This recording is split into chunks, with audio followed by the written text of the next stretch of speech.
আসসালামু আলাইকুম, জুম্মা মুবারক। আজকে কথা বলবো বাংলাদেশ ক্রিকেট টিমের great leader, great captain, fantastic batsman, বাংলার বাঘ স্যার নাজমুল হোসেন শান্তকে নিয়ে। আসলে শান্তকে নিয়ে যে পরিমাণ ট্রোল ক্রিটিসাইজ হইতেছে, এটা সে যোগ্য না। আমি তাকে সম্মান করি। আর তাকে নিয়ে কথা বলার আগে প্যাট কামিন্সকে নিয়ে একটি কথা বলি। যেহেতু প্যাট কামিন্স অবশ্য অস্ট্রেলিয়া দলের বর্তমানে ক্যাপ্টেন না, টি-20 বিশ্বকাপে মিথেল মাস ক্যাপ্টেন। তো যে প্যাট কামিন্সকে ইন্ডিয়ান এক সাংবাদিক প্রশ্ন করেছিল যে এবার বিশ্বকাপ টি-20-তে কোন 4 দলকে আপনি সেমিফাইনালে দেখতেছেন। তখন প্যাট কামিন্স বলেছিল যে অবশ্যই অস্ট্রেলিয়া, বাকি 3 দল যেটা হল সমস্যা নাই। তো সাংবাদিক তাকে আবার কোয়েশ্চেন করে যে আপনি কোন 3 দলকে দেখতেছেন। তো প্যাট কামিন্স বলেছে আই ডোন্ট কেয়ার, একজন হলেই হয়েছে। আর আমাদের সংবাদ সম্মেলনে খেলার পরে শান্ত বলে যে আসলে বাংলাদেশ দল নিয়ে তেমন কোনো প্রত্যাশা রাখতে না, এত মাতামাতি করতে না, দলকে নিয়ে আসলে বেশি প্রত্যাশা করার কিছু নেই।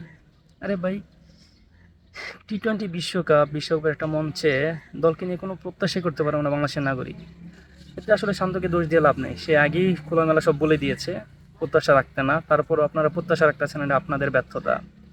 আর আমি বলবো বিসিবির বস পাপন দাকে, যে যেই খেলোয়াড় টিম নিয়ে কোনো প্রত্যাশাই নাই, টি-20 বিশ্বকাপ নিয়ে কোনো প্রত্যাশা নাই, বাংলাদেশের নাগরিক উল্টা সে বলতেছে কোনো প্রত্যাশা রাখতে না, সে দলে আছে আলহামদুলিল্লাহ, আবার দলে থেকে সে ক্যাপ্টেন। অন্তত দলে থাকারই যোগ্য না, টি-20 ওয়ানডে ফরম্যাটেও দলে থাকার যোগ্য না।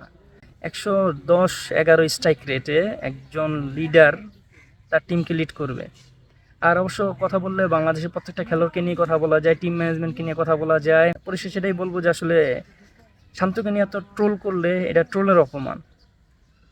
এতটা ট্রোল করার যোগ্যতাও শান্ত রাখে না। দেখা হবে পরবর্তী কোনো ভিডিওতে। ততক্ষণ সকলে ভালো থাকবেন, সুস্থ থাকবেন। আল্লাহ হাফেজ।